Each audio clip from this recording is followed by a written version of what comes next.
I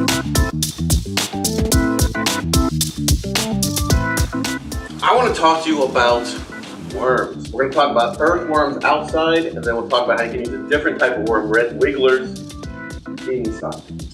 Now to talk about worms, we're going to have to get small. So let's get small. And we'll zoom in here. And what we'll see, these little things here, these are pieces of soil. Soil is made up of many different parts. There's sand and clay. And what the worms do, the earthworms, is they will tunnel through the soil, eating the organic matter that's in there, digesting it, and then the poop that they come out is called earthworm casting. That is fantastic for plants. Now earthworms also will tunnel up at night. They can't come out during the day, it'll dry them out and they'll die. And they will eat organic matter that's on the surface too. And then they will back in and create worm castings for you. And so earthworms are fantastic for the soil ecosystem because they open it up, they aerate it. But also, if you've ever touched an earthworm, they're very slimy. They create this slime layer to help them move through the soil, and this slime gets left behind, and this is a great environment for certain bacteria which are beneficial for your plants to live in, small little microorganisms. So they open up the soil for oxygen and air. They also create an environment for beneficial organisms. So when you have earthworms in your garden outside, that is a fantastic sign. That's a very good soil. You want to make sure you don't do anything that would harm or make these things leave your area. Now you can't use earthworms inside because they have to live in the soil, but there are other types of worms that you can use for vermiculture called red wigglers. Now to do this, you're going to need some kind of container, maybe a bucket. You're going to get this, and you're going to put some small little drainage holes in the bottom. You want to make sure that the holes are small enough the worms can't get out. This is to get any water that would build up in there. Now, two types of material you're going to put in here, brown and green. The brown material you're going to put in the bottom, and this is to create an environment that the worms need to live.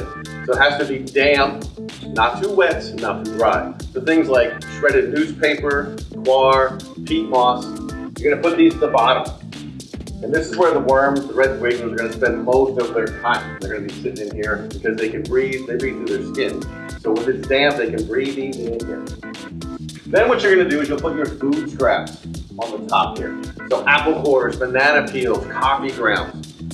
Now you have to be careful, earthworms are actually vegan. So you cannot put any meat or dairy, they won't eat it, and actually if you put meat or dairy in here, you can get bacteria that cause diseases in here. So don't put any meat or dairy in here. Also, earthworms don't like citrus foods or garlic or onion.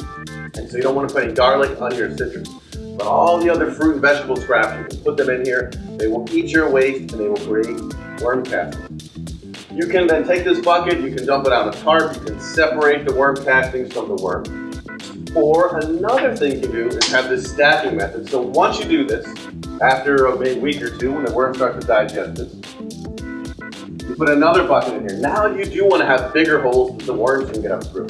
Of course, you put your brown material in here, make sure it's damp, not too wet, not too dry. You put some food scraps in here. And when the worms eat all this food down here, they will migrate up and they will live in the second bucket. And you can continue to put buckets in here like this, stacking them. And eventually, this bottom bucket, there won't be any worms in it. So you take that bucket, you dump the worm castings out, you clean the bucket out, and that becomes the top bucket. And then you just rotate these buckets. The bottom bucket will have only worm castings, and the worms just keep migrating through. You don't have to do an elaborate system like this. All you need is one container and then another container to catch the moisture. You can simply dump it out, separate the worms from the castings. Worm castings are one of the best things you can give your plants. So if you have worms outside, that's great. And if you want to make your own worm castings, get rid of your food scraps in an environmentally friendly way, vermiculture might be something that you want to try.